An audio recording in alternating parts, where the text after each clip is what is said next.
Hey everybody, today we're going to talk about the two most important angles in the golf swing.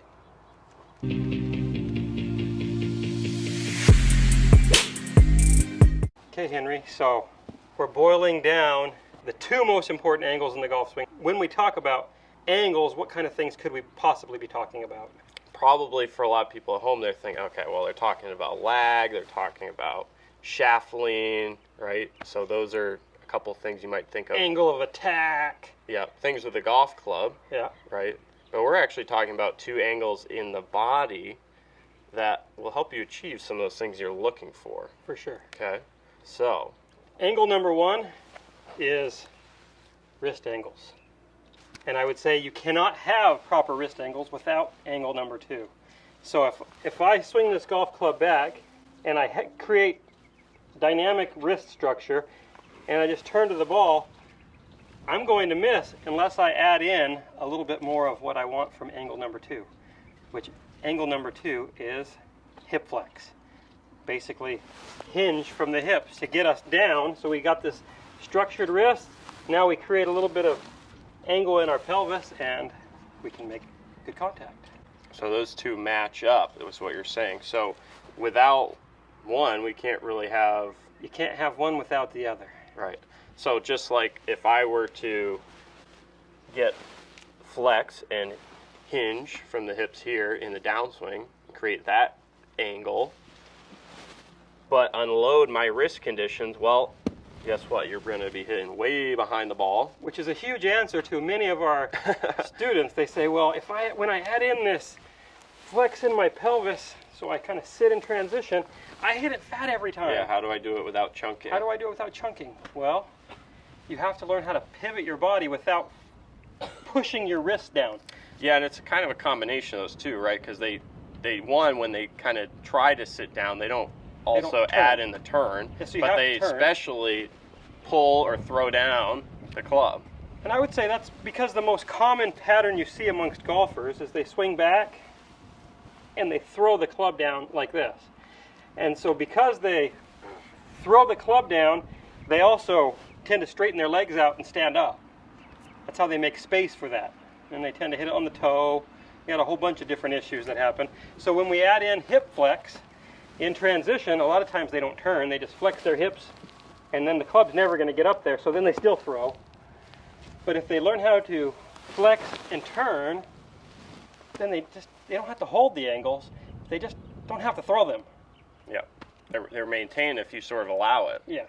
At least till later on in the hitting area. Okay, so we got our right wrist angle, our hip hinge, but are we doing this hip hinge at setup? There's some of it. There's a little bit of it. So at address our pelvis is fairly neutral.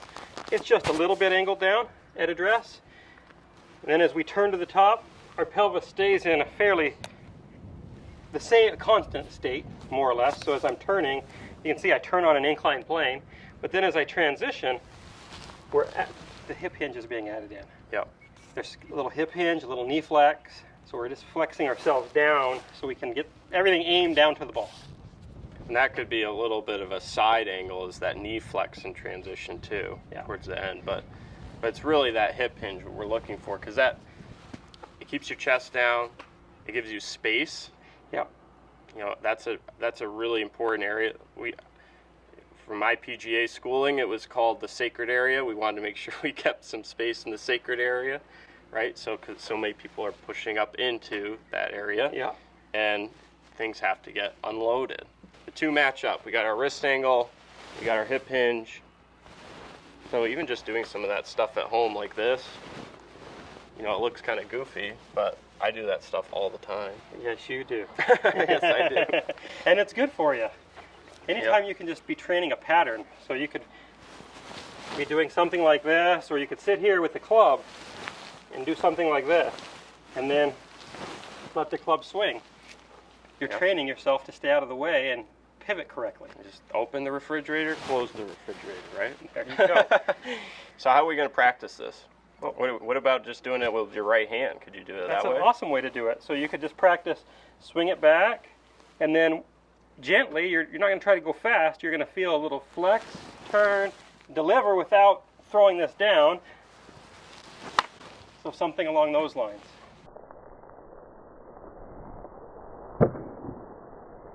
And just chip it out there. And just chip it out there. And you could actually try to hit it and leave that angle there. Yep. With one hand on. I don't want to fight it right now, so easier just to hit it. But that's a really good drill. Mm-hmm. And if you start feeling yourself applying right hand force, you'll hit it fat every time. There we have it. Well, we've done a video too on this with elite golf on the squeeze. Yeah. So it's really that, and then we couple that with our wrist conditions, right? So I'll link that video up above. Make sure you go watch that one if you haven't. I'm sure you have, but the squeeze video is a really good one. And I think we did a drill with the chair behind us, I believe. Yeah, put a So chair that could be actually a good one. in a different place than where most people put the chair. So it was on your right hip, Yeah. and you're trying to push it back with your right hip in transition, where most people put it kind of right behind them and then try to touch their left hip back to it. Yeah. In this situation, we want to make sure our right hip even keeps going back farther. Yeah.